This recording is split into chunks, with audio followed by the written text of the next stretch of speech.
정의롭고 품격 있고 합리적인 중도 개혁 보수를 지향하는 방송. 네, 11시에 다시 돌아왔습니다. 춥지만 죽지도 않고 또 왔네. 재미없어요? 네, 정정당당 김종혁 전 최고위원과 함께 합니다. 네, 매주 목요일 11시 함께 하는 시간입니다. 지금 호빈님께서 5, 4, 3, 2, 1, 땡큐 해주셨네요. 네, 제가 인사드리도록 하겠습니다.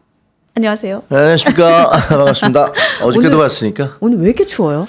날씨 뭐 이번 주까지 되게 춥다니까 전부 다 날 건강들 조심하셔야 될 것 같습니다. 네, 네, 괜찮으시죠? 건강? 네, 저는 뭐 괜찮습니다. 아니 댓글에 보니까 우리 전 최고위원님 여기 입술 터진 거 맞아요, 입술 터졌어요. 엄청 걱정을 하세요. 뭐 하나 감사합니다. 네 이렇게 보시면 다들 이렇게 걱정을 하고 그러시더라고요.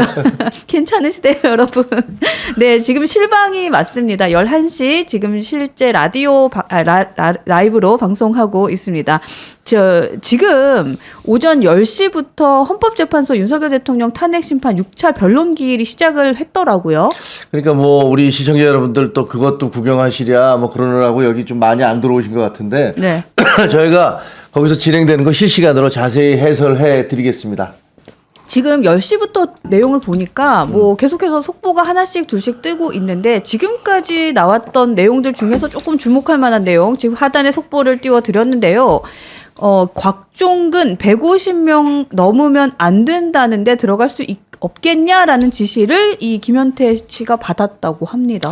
자, 오늘 네. 이제 굉장히 중요한 날이에요. 네. 엊그제에 의해서 중요한 날인 게 오늘은 이제 김현태 707 특수단장 이분이 나와 그때 현장에 출동했던 사람이잖아요. 그렇죠. 707 국회 특수단장. 현장에 출동했던 사람. 뭐 그렇습니다. 그러니까 그분이 제가 알기에는 이게 대통령 측에서 증인으로 신청을 한 거예요, 이 사람을. 그러니까 흔히 생각해 보면 대통령이 굉장히 유리한 증언을 할 것이다 이렇게 예상이 되는 사람이죠. 그리고 그 다음이 나오는 것들이 곽종근 특수전 단장입니다. 특전사령관. 네. 이 곽종근 특전사령관은 뭐 일관되게 대통령으로부터 지시를 받았다. 문 깨고 들어가라는 지시를 받았다. 이렇게 증언을 해온 사람이에요. 네. 그렇기 때문에 오늘 이분들이 과연 어떻게 증언을 하느냐. 엊그제처럼 그 이진우 수방사령관 그리고 여인영 방첩사령관처럼 애매모호하게 나는 뭐 받은 것 같기도 하고 안 받은 이건 아니었지만 답변을 제안합니다. 답변을 뭐 제한적입니다. 소송 중입니다. 이렇게 얘기 할 수 있을 것인가 그렇게 할 것인가 이게 굉장히 주목되는데 굉장히 오늘 중요한 얘기들이 나오고 있습니다. 네. 처음에 막 속보가 뜨기를 뭐라고 떴냐면요. 지금까지 현황입니다. 네, 지금까지 현황. 이 김현태 707 특수단장이 뭐라고 그랬냐면 나는 그냥 국회 봉쇄하려고만 했다. 들어가려고 하지 않았다. 이런 얘기가 처음에 나왔어요. 그 이런 얘기가 처음에 나왔으니까 이거 보면은 이게 뭐지? 물론 국회를 봉쇄하는 것 자체가 이건 위법한 그렇죠. 것입니다. 그것도 위법이긴 하죠. 위헌 것입니다. 네. 그렇게 하면 안 됩니다. 하지만 나는 봉쇄하려고만 했고 들어가려고 안 했다. 그리고 들어가려고 했어도 지시를 받았어도 안 하려고 했다. 뭐 이런 얘기가 나왔다고 보도가 이제 진행되고 있더라고요. 그래서 이게 뭔가 이 사람도 역시 마찬가지로 엊그제 그 이진우 수방사령관이라든가 여인영 방첩사령관처럼 본인이 이제 문제가 될 것 같으니까 이제 발을 빼나? 네, 나는 이제 안 했다고 뭐 이렇게 주장을 하는가라고 생각을 했었어요. 근데 네. 조금 전에 나오고 있습니다만 이분이 또 뭐라고 그랬냐면요. 곽종근 특전사령관과 이제 통화한 내용을 얘기하면서 네. 곽종근 특전사령관이 뭐라고 그랬냐면 자기한테 야, 이거 150명이 넘으면 안 된다는데 이거 들어갈 수 없겠냐? 이렇게 물어봤다는 겁니다. 그러니까 150명이라는 게 뭐냐면요. 국회 의결 정족수예요. 국회의원 150명 이상이 통과를 땅땅땅 하면 표결할 수 계엄 있죠. 통제권이 있잖아요. 네네. 국회는 계엄을 해제시킬 권한이 있어요. 근데 그 정족수가 150명인 거예요. 그 과반수 이상이 그 제적 과반수 이상이 요구하면 안 되는 거죠. 그러니까 150명이 굉장히 중요한 숫자인데 이 150명이 넘으면 안 된다는데 들어갈 수 없겠냐. 곽종근이 김태현한테 그렇게 물어봤다는 거를 김태현 707 단장이 지금 증언을 한 거예요. 내가 장관으로부터 이렇게 들었다. 네. 근데 그러면 안 된다는데라는 것은 곽종근 사령관 본인의 생각이 아닌 거잖아요. 그렇죠. 야, 150명 넘으면 안 돼. 그러니까 너 들어가. 이렇게 얘기를 했다 하더라도 도대체 이 사람이 150명이라는 근거가 뭘까라고 했는데 곽종근 사령관은 계속 뭐라고 그랬냐면 대통령이 150명 넘으면 안 된다. 과반이 넘으면 안 되니까 들어가서 다 끌어내와라. 문짝을 도끼로 부수고라도 네. 끌어내와라. 이렇게 얘기를 했다는 거 아니에요. 그러니까 이 얘기가 특전 그 밑에서 곽종근 그 사령관의 지시를 받은 현장에 갔던 특수전 단장이 얘기를 하고 있는 거예요. 150명이 넘으면 안 된다는데 들어갈 수 없겠냐라고 사령관이 나한테 물어봤는데 그러면서 뭐라고 그랬냐면 그 위에 상부로부터 지시를 받은 것 같았다. 이렇게 얘기를 했어요. 그러면 이 특전 사령관한테 대한민국에서 지시를 할 수 있는 사람이 누굴까요? 국방부 장관이죠. 또 한 사람 있죠. 대통령이죠. 그렇죠. 그렇죠. 대한민국에서 특전 사령관에게 지시를 할 수 있는 사람은 국방부 장관.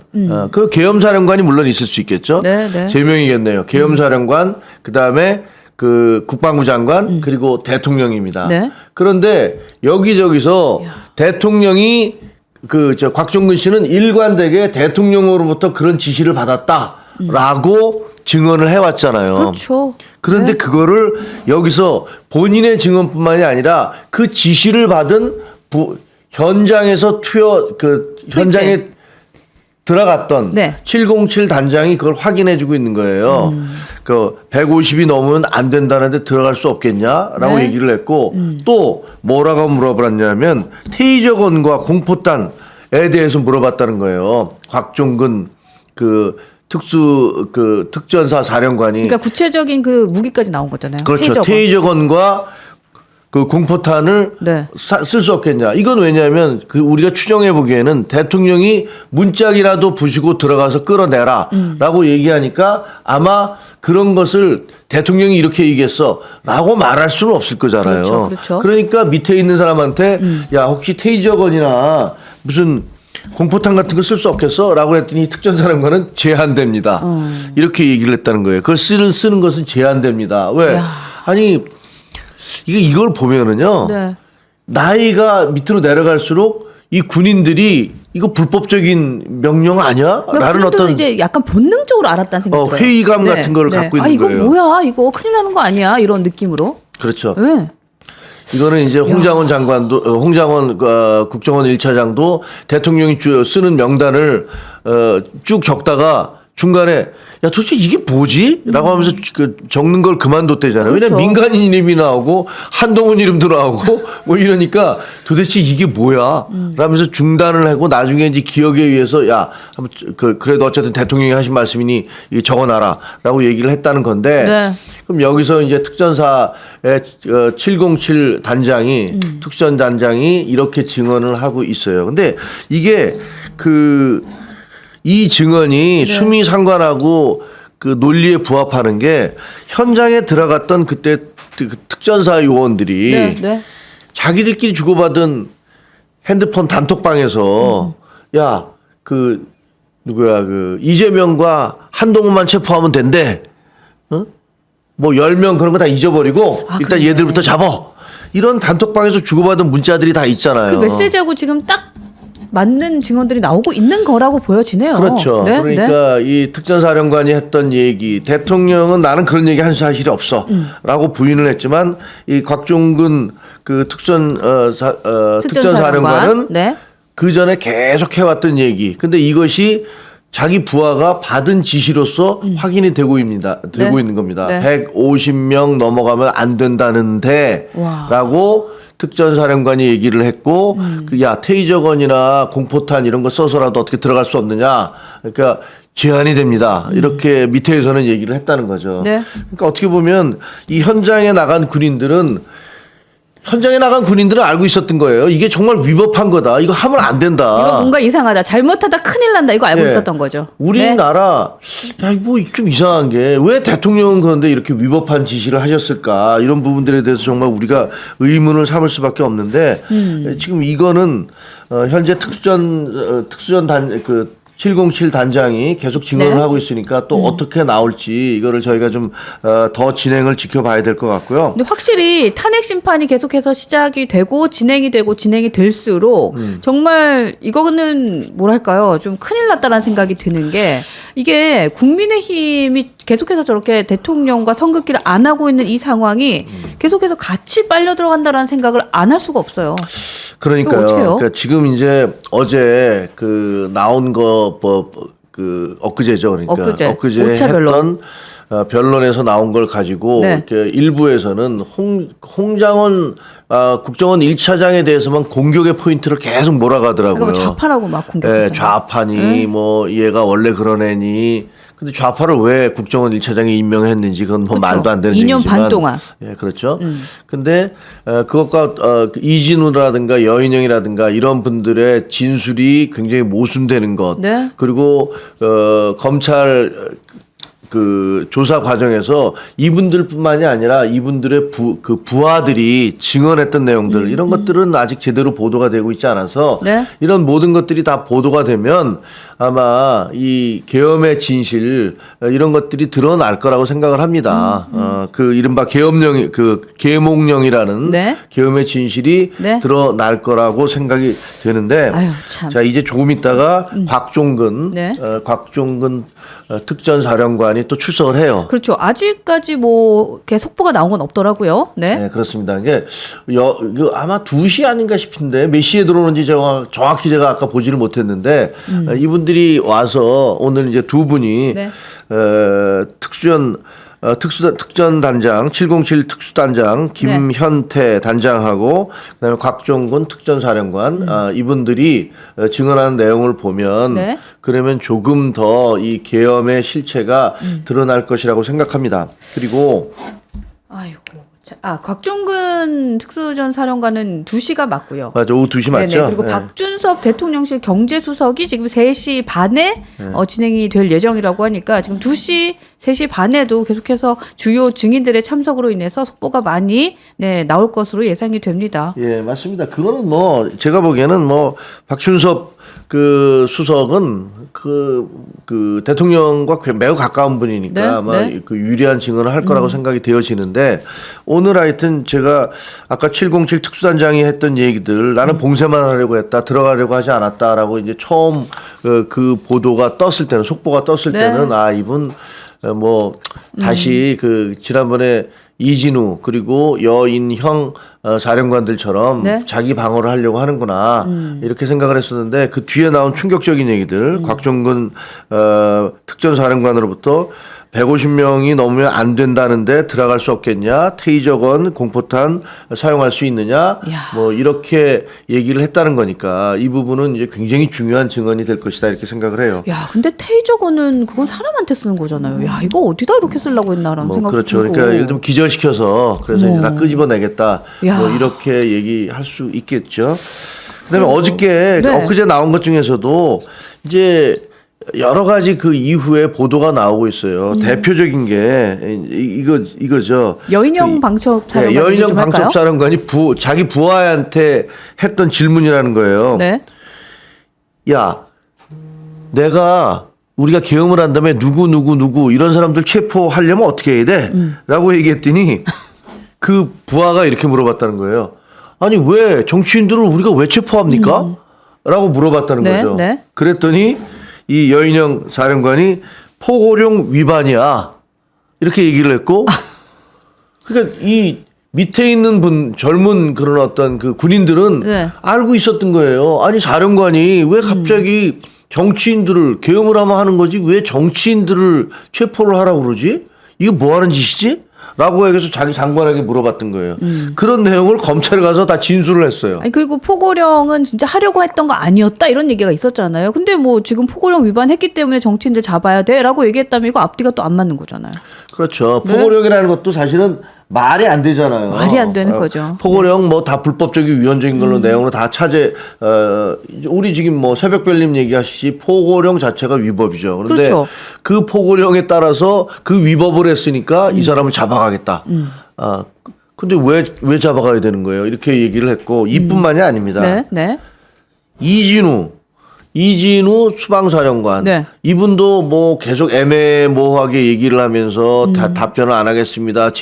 답변이 제한돼 있습니다라고 얘기를 하다가 또 스텝이 꼬여서 대통령에게 들어가 있다고 얘기를 했습니다. 뭐 이런 말까지 해서 네. 마이크 그거 질문을 하던 배진환 변호사가 마이크를 뺏기는 네. 자기 편한테 마이크를 그렇죠. 뺏기는 네. 이런 어처구니 없는 일들이 벌어지기도 했었는데요. 네. 그 이진우 그 사령관의 부하가 또 검찰에 와서 증언을 한 게 있어요. 진술을 한 게 있어요. 이게 뭐냐면 같이 이진우 사령관하고 같이 부관이니까 네, 네. 차를 타고 갈 거 아니에요. 그때 대통령이 전화를 하는 걸 옆에서 들었다는 거예요. 이야, 참. 차 안에 있었기 때문에 옆에서 들리는 소리가 다 들었다 자기가 다 들었고 네. 그다음에 대통령이 들어가라고 계속 요구하는 거를 대통령 목소리가 와 저 대통령이 얘기하시는구나 더구나 비화폰으로 얘기하고 그러니까 네. 옆에서 계속 들었는데 그다음에 대통령이 이게 조금 주저하니까 대통령이 응 하면서 막 윽박지르는 이렇게 자기 사령관한테 윽박지르는 모습까지 자기가 다 들었다는 거죠.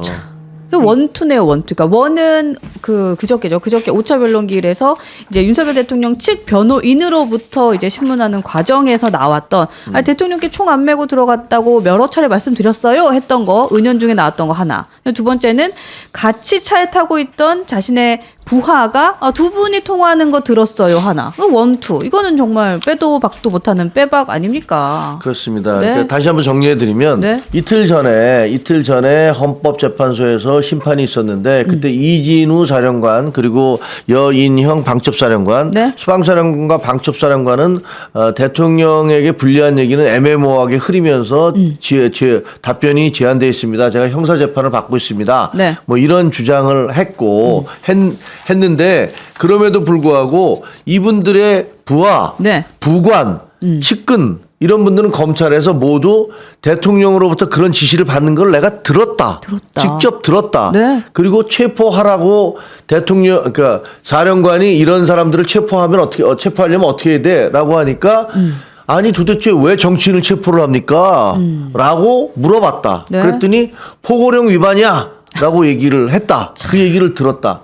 근데 그 포고령 자체가 불법이었잖아요. 알다시피 그렇죠. 제1조 첫 항에서 그 정당과 지방단체, 자치단체와 네. 그다음에 국회의 정치 활동을 금한다. 네. 이렇게 얘기를 해놨잖아요. 네. 그러니까 그것 자체가 첫 줄부터 그냥 불법이고 불법. 거기다가 의사들 뭐 48시간 내에 다 복귀 안 하면 처단한다. 뭐 이런 표현들이 들어가 있는 것이어서 말도 안 되는 그런 내용인데 그런 것들이 밑에서 다 증언을 한 거예요.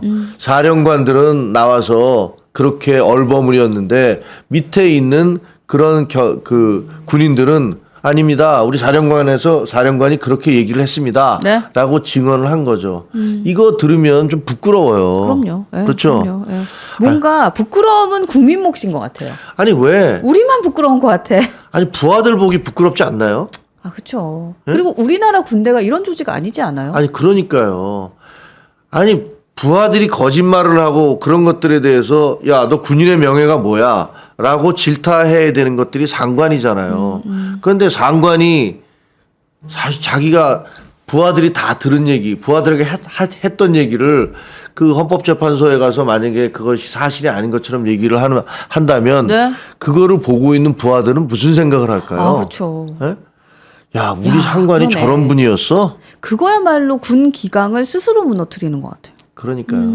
그래서 그런 것들을 보면 사실 굉장히 좀 슬퍼집니다. 이게 참 어쩌다 이렇게 됐나 이런 생각을 하게 돼요. 네. 하지만 그래도 네. 희망을 보는 건 네.